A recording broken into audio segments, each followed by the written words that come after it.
ये कहानी एक ऐसे रहस्यमयी समुद्री खजाने की है जिसके ऊपर एक बहुत ही बुरा श्राप लगा है। अपने लालच के पीछे कुछ समुद्री लुटेरे उसे चुरा तो लेते हैं, लेकिन ये श्राप उन्हें जिंदा लाश बनाकर रख देगा। वो मरने के लिए भीख मांगेंगे, लेकिन फिर भी उन्हें मौत नसीब नहीं होगी। आखिर ऐसा क्या है इस श्राप में जो इंसान को इस कदर उकसा सकता है? कहानी की शुरुआत में हम एक बहुत ही बड़े शिप को देखते हैं। इस जहाज में एक लड़की समुद्री लुटेरों का गाना गा रही थी कि तभी एक आदमी आकर उसे चुप रहने के लिए कहता है, क्योंकि अगर समुद्री लुटेरों ने उसका ये गाना सुन लिया तो वो उनकी जहाज पर हमला कर देंगे। तभी लेफ्टिनेंट नोरिंगटन आ गया और उस आदमी को वहां से भेज देता है। नोरिंगटन की बातों से हमें साफ पता चलता है कि वो लुटेरों से बहुत नफरत करता है। थोड़ी ही देर बाद एलिजाबेथ पानी में एक लड़के को देखती है और जल्दी से अपनी जहाज में मौजूद लोगों को भी बता देती है। उसे ऐसी हालत में देखकर वो लोग उस लड़के को जहाज में ले आते हैं। तभी वो देखते हैं कि समंदर में एक और जहाज चल रहा था। उधर एलिजाबेथ ने जैसे ही उस लड़के को छुआ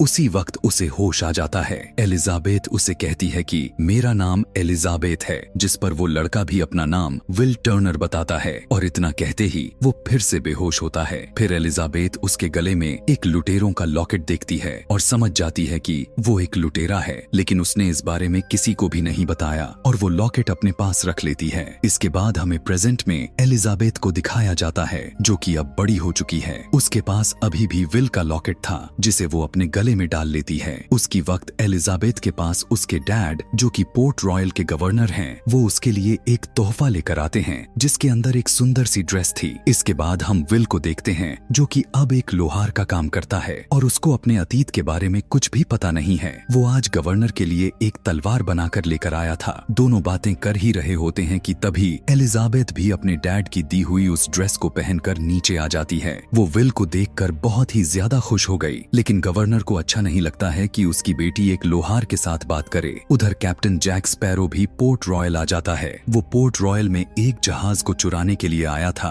कि तभी बीच में ही कुछ सिपाही उसे रोक लेते हैं। वो उन्हें सच भी बता देता है कि मैं जहाज चुराने के लिए आया हूँ, लेकिन कोई भी उस पर विश्वास नहीं करता। उधर एलिजाबेथ नोरिंगटन के साथ खड़ी होती है। नोरिंगटन एलिजाबेथ से अपनी शादी के बारे में बात करने की कोशिश कर रहा था, पर एलिजाबेथ को अपनी ड्रेस की वजह से काफी सांस लेने में दिक्कत आ रही थी कि तभी वो ऊपर से बेहोश होकर सीधा जाकर पानी में गिर गई। उसे गिरते वक्त जैक स्पैरो भी देख लेता है और उसे बचाने के लिए पानी में कूद गया। तभी पानी में गिरते ही एलिजाबेथ के लॉकेट से एक वाइब्रेशन निकलती है। फिर जैक स्पैरो भी उसे बचाकर पानी से बाहर ले आया। उस वक्त जैक स्पैरो भी उसके गले में मौजूद उस समुद्री लुटेरों का लॉकेट देखता है और उससे पूछता है कि आखिर ये तुम्हारे पास कैसे आया। तभी वहाँ पर काफी सिपाही भी आ जाते हैं। नोरिंगटन को जैक स्पैरो पर शक था, इसलिए वो उसके हाथ पर एक निशान देख लेता है जो कि समुद्री लुटेरों के हाथों पर होता है। उनसे बचने के लिए जैक स्पैरो ने एलिजाबेथ को अपने कब्जे में ले लिया और मौका देखकर वहां से भाग गया। नोरिंगटन भी जैक स्पैरो को पकड़ने के लिए अपने सिपाहियों को उसे ढूंढने के लिए कहता है। जैक स्पैरो सिपाहियों से बचने के लिए विल की दुकान में चला गया, जहां पर वो दोनों तलवार लेकर एक दूसरे के आमने सामने हो गए। पर तभी उसकी दुकान पर काम करने वाला एक शराबी आदमी जैक स्पैरो के सिर पर अपनी बोतल मारता है, जिससे जैक स्पैरो बेहोश होकर वहीं पर गिर गया और उसे पकड़कर जेल में डाल दिया गया। उसी रात पोर्ट रॉयल पर समुद्री लुटेरे हमला कर देते हैं। वो पोर्ट रॉयल के सभी लोगों को एक एक करके मारने लगे। दरअसल उनका इरादा उस सोने के लॉकेट में जड़े उस सिक्के को चुराना था। इसलिए कुछ लुटेरे एलिजाबेथ के घर में भी आ जाते हैं, जहां पर एलिजाबेथ उनसे बचने के लिए अपने कमरे में चली जाती है, लेकिन वहां पर भी वो दोनों लुटेरे दरवाजा तोड़कर अंदर आ जाते हैं। इसलिए एलिजाबेथ वहां के एक दूसरे कमरे की अलमारी में जाकर छुप गई, लेकिन इस बार भी उन लुटेरों ने उसे ढूंढ लिया। पर तभी एलिजाबेथ कहती है कि मैं तुम्हारे सरदार से बातचीत करना चाहती हूँ और ये एक नियम भी है कि बातचीत करने से पहले तुम मुझे मार भी नहीं सकते हो। इसलिए वो लुटेरे एलिजाबेथ को वहाँ से ले जाते हैं। विल भी एलिजाबेथ को उनके साथ जाते हुए देख लेता है, लेकिन वो इस वक्त एलिजाबेथ के लिए कुछ भी नहीं कर पाता। उधर जेल में भी जैक स्पैरो को वो लुटेरे पहचान लेते हैं, पर जैसे ही एक लुटेरे ने जैक स्पैरो का गला पकड़ा, उस वक्त रोशनी में आने की वजह से उसका हाथ एक कंकाल में बदल जाता है, क्योंकि उन सभी लुटेरों को एक श्राप मिला मिला है। उधर ब्लैक पर्ल जहाज में एलिजाबेथ उस जहाज के सरदार बरबोसा से मिलती है। एलिजाबेथ उसे कहती है कि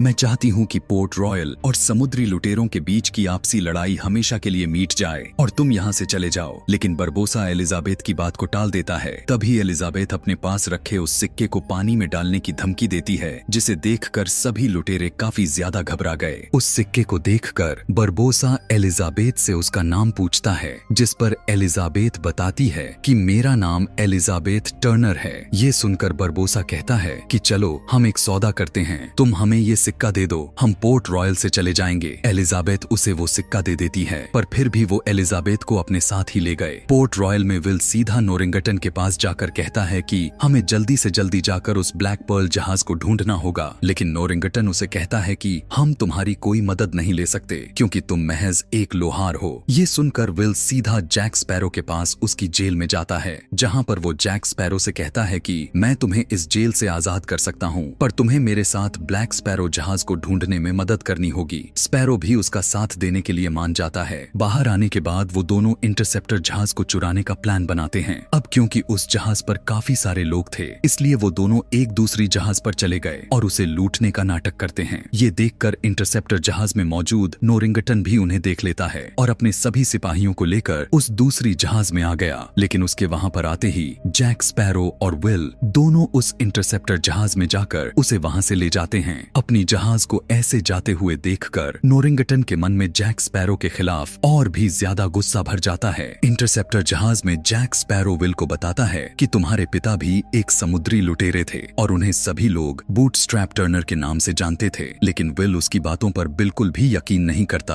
अब क्योंकि वो अपने पिता से कभी मिला भी नहीं होता, इसलिए वो उसकी बातों पर यकीन कर लेता है। इसके बाद वो दोनों टोर्टुगा नाम के एक आइलैंड पे चले जाते हैं, जहाँ पर जैक स्पैरो अपने करीबी दोस्त गिब्स से मिलता है और उसे अपने कुछ और साथियों को ढूंढने के लिए कहता है, ताकि वो मिलकर ब्लैक पर्ल जहाज को ढूंढ सके। पहले तो गिब्स उसके साथ जाने से मना करता है, लेकिन जैक स्पैरो बताता है कि मेरे पास बूटस्ट्रैप का बेटा है। ये सुनकर गिब्स उसके साथ जाने के लिए तैयार हो गया। उधर शिप में एलिजाबेथ बरबोसा से कहती है कि तुम्हें वो सिक्का मिल गया है, अब मुझे जाने दो। उस वक्त बरबोसा एलिजाबेथ को बताता है कि ये सिक्का 882 सोने के सिक्कों में से एक है, जिसे हरनान कॉटेज को एजटेक लोगों को मारने से रोकने के लिए दिया गया था। लेकिन कॉटेज के लालच की वजह से एजटेक देवताओं ने इस सोने पर श्राप लगा दिया। बारबोसा और उसकी क्रू ने इस सोने को ढूंढा और खर्च कर दिया, और इसके बाद वो श्रापित हो गए और जिंदा होकर भी मर नहीं सकते। इस श्राप को हटाने के लिए उन्हें सारा सोना वापस करना होगा और हर क्रू सदस्य को अपना खून चढ़ाना होगा। लेकिन एक क्रू सदस्य बूटस्ट्रैप बिल का खून अब तक नहीं दिया गया था, क्योंकि वो समुद्र में खो गया था। बारबोसा को लगता है कि एलिजाबेथ बूटस्ट्रैप की बेटी है और इसलिए वो उसके खून का इस्तेमाल उनके श्राप से मुक्त होने के लिए करना चाहता था। उस वक्त एलिजाबेथ बरबोसा पर हमला करके बाहर भाग जाती है, लेकिन वहां पर चारों तरफ मुर्दा लोगों को देखकर एलिजाबेथ काफी घबरा गई। उसे यकीन हो गया था कि बरबोसा बिल्कुल ठीक बोल रहा है। दूसरी तरफ गिब्स भी जैक स्पैरो के साथ जाने के लिए अपने काफी सारे साथियों को इकट्ठा कर लेता है और सभी वहां से निकल जाते हैं। बरबोसा एलिजाबेथ के साथ एक आइलैंड पर पहुंच गया था और अपने सभी क्रू के साथ छोटी कश्ती लेकर उस आइलैंड की गुफा में चला जाता है। थोड़ी देर बाद जैक स्पैरो भी उस आइलैंड तक पहुंच गया था। तभी गिब्स विल को बताता है कि जैक स्पैरो पहले ब्लैक पर्ल जहाज का कप्तान था और सिर्फ उसे ही उस खजाने के बारे में पता था। जैक स्पैरो ने अपने साथियों पर भरोसा करके उन्हें उस खजाने के बारे में बता दिया। खजाने का पता लगने के बाद बरबोसा ने जैक स्पैरो को एक अनजान टापू पर मरने के लिए छोड़ दिया और खुद उस सोने को ले गए। लेकिन जैसे तैसे करके जैक स्पैरो उस टापू से निकल गया और आज तक उसके पास बंदूक में एक ही गोली है, जिसे वो बरबोसा के सीने में मारकर उसे खत्म करने वाला है। इसके बाद जैक स्पैरो विल को लेकर उस आइलैंड की गुफा में चला जाता है, जहां पर वो एलिजाबेथ को उन लुटेरों के साथ देखता है। उसी वक्त बरबोसा उस तिजोरी को खोल देता है, जिसके अंदर काफी सारे सोने के सिक्के रखे हुए थे। बरबोसा एलिजाबेथ का हाथ काटकर उस पर खून लगाकर उस सिक्के को उस तिजोरी में डाल देता है, लेकिन फिर भी उनका श्राप नहीं टूटता। ये देखकर बरबोसा को बहुत गुस्सा आ गया। उसे एलिजाबेथ पर शक हो जाता है कि वो टर्नर नहीं है और वो एलिजाबेथ को एक जोर से थप्पड़ मारकर नीचे गिरा देता है। इतने में ही विल एलिजाबेथ को वहां से ले जाता है। तभी बरबोसा भी देख लेता है कि वहां पर एलिजाबेथ नहीं है, इसलिए वो अपने सभी साथियों को उन्हें ढूंढने के लिए भेज देता है और उन्हें एलिजाबेथ तो नहीं बल्कि जैक स्पैरो मिल गया था। तभी जैक स्पैरो उन लुटेरों को कहता है कि मुझे तुम्हारे सरदार से बातचीत करनी है। ये सुनकर वो लुटेरे जैक स्पैरो को मार नहीं पाते क्योंकि ये उनके नियमों के खिलाफ था। दूसरी तरफ विल एलिजाबेथ को लेकर अपनी जहाज में आ गया और नियम के मुताबिक वो पीछे रहने वाले को बचाने के लिए नहीं जाते, इसलिए वो सभी स्पैरो को बिना बचाए ही वहां से जाने लगते हैं। उधर बरबोसा अपने सिपाहियों को जैक स्पैरो को मारने का हुक्म दे देता है। तभी जैक स्पैरो उन्हें बताता है कि मुझे पता है कि बूटस्ट्रैप का बेटा कहां पर है। ये सुनकर बरबोसा अपने सिपाहियों को रोक लेता है। इसके बाद वो सभी श्रापित लुटेरे इंटरसेप्टर का तेजी से पीछा करने लगते हैं और एलिजाबेथ भी उन्हें अपने पीछे आते हुए देख लेती है। विल सभी को अपनी तोपें तैयार करने के लिए कहता है और दोनों एक दूसरे के ऊपर तोपों से हमला करने लगते हैं। इस वक्त तक जैक स्पैरो भी अपनी कैद से आजाद हो गया था। उधर एलिजाबेथ देखती है कि उसके गले में वो लॉकेट नहीं है, इसलिए उसे ढूंढने के लिए विल जहाज के अंदर चला जाता है, लेकिन अंदर काफी पानी भर चुका था। ऊपर अब सभी श्रापित लुटेरे भी उनकी जहाज में आना शुरू कर देते हैं और कुछ लुटेरे उनकी जहाज के अंदर बारूद डालने लगते हैं। उधर जैक स्पैरो भी एक रस्सी के सहारे इंटरसेप्टर जहाज में आ गया। नीचे विल देखता है कि एक बंदर आकर उसका वो सिक्का ले गया है। तभी एलिजाबेथ देखती है कि विल नीचे जहाज में पानी भरने की वजह से डूब रहा है, पर वो उसकी मदद कर पाती। इससे पहले वो लुटेरे उसे पकड़ लेते हैं। उधर जैक स्पैरो भी उस बंदर को पकड़ने की कोशिश करता है, पर वो उस सिक्के को ले जाकर बरबोसा को दे देता है। अब इंटरसेप्टर के सभी लोग बरबोसा के कब्जे में आ गए थे। उधर इंटरसेप्टर जहाज में भी उस बारूद की वजह से बहुत बड़ा ब्लास्ट होता है, लेकिन विल उस जहाज से पहले ही निकल गया था और अपने सभी लोगों को बचाने के लिए बरबोसा के पास आ जाता है। वो खुद के ऊपर बंदूक लगाकर बरबोसा को कहता है कि अगर तुमने मेरे साथियों को नहीं छोड़ा तो मैं खुद को गोली मार लूंगा, लेकिन बरबोसा धोखे से विल को अपने कब्जे में ले लेता है और उसने एलिजाबेथ और जैक स्पैरो को उसी टापू पर सड़ने के लिए छोड़ दिया। पर अगले ही दिन वहाँ पर नोरिंगटन आकर उन्हें वहाँ से निकाल लेता है। एलिजाबेथ नोरिंगटन को विल को उन लुटेरों से बचाने के लिए कहती है, लेकिन नोरिंगटन और उसके डैड उसे बचाने के लिए बिल्कुल भी सहमत नहीं होते। तभी एलिजाबेथ कहती है कि अगर तुमने विल को बचा लिया तो मैं तुमसे शादी कर लूंगी। ये सुनकर नोरिंगटन उसे बचाने के लिए मान जाता है और जैक स्पैरो को उस टापू पर जाने का रास्ता पूछता है। उस टापू तक पहुंचने के बाद जैक स्पैरो उन सभी को बाहर रहने के लिए कहता है और खुद एक छोटी कश्ती लेकर गुफा के अंदर चला गया। अंदर बरबोसा विल को मारने ही वाला था कि तभी वहाँ पर जैक स्पैरो आकर उसे ऐसा करने से रोक लेता है। वो उन्हें बताता है कि बाहर गवर्नर के बहुत सारे सिपाही खड़े हैं और अगर तुमने इसे अभी मार दिया तो तुम इंसान बन जाओगे और बाहर जाने के बाद वो सिपाही तुम्हें मार देंगे, इसलिए पहले तुम उन्हें जाकर खत्म कराओ। उन्हें हराने के बाद तुम 2 जहाजों के कप्तान बन जाओ। ये सुनकर बरबोसा उसकी बात मान लेता है और अपने लुटेरों को उन्हें खत्म करने के लिए भेज देता है।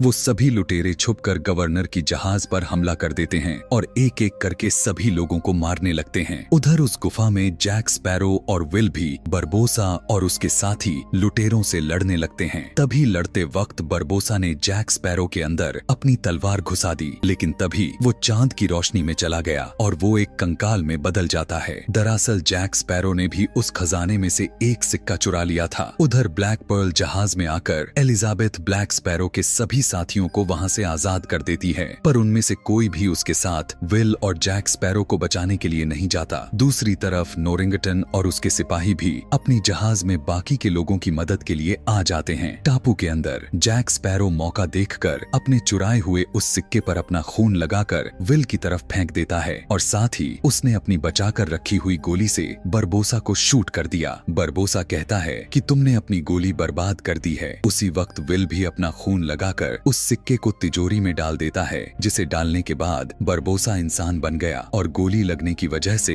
वो मारा जाता है। शिप में भी अब सभी लुटेरे इंसान बन गए थे, इसलिए वो अपनी जान बचाने के लिए पोर्ट रॉयल सिपाहियों के आगे हार मान लेते हैं। इसके बाद हमें सीधा पोर्ट रॉयल का सीन दिखाया जाता है, जहाँ पर आज जैक स्पैरो को सभी के सामने फांसी की सजा मिलने वाली थी। तभी वहाँ पर विल भी आ जाता है। वहाँ पर आते ही विल सबसे पहले एलिजाबेथ को अपने प्यार का इजहार करता है और इसके बाद सीधा जैक स्पैरो को बचाने के लिए चला गया। वो गवर्नर के सिपाहियों के साथ लड़ते हुए जैक स्पैरो को उस फांसी के फंदे से उतार लेता है और इसके बाद दोनों वहां से साथ मिलकर भागने लगते हैं। लेकिन वो दोनों ज्यादा दूर भाग नहीं पाते और सिपाहियों ने उन्हें चारों तरफ से घेर लिया। वो सिपाही उन दोनों को मारने ही वाले थे कि तभी एलिजाबेथ उन्हें आकर बचा लेती है और उन्हें एक और मौका देने के लिए कहती है। एलिजाबेथ की बातें सुनकर गवर्नर भी जैक स्पैरो को एक और मौका दे देता है। उसी वक्त जैक स्पैरो वहीं पर बैठे एक तोते को देखता है, जिसे देखकर वो समझ गया था कि उसके साथी यहीं कहीं हैं। इसलिए वो ऊपर से ही समंदर में कूद जाता है, जहां पर उसके साथी ब्लैक पर्ल जहाज लेकर आए हुए थे। ऊपर गवर्नर भी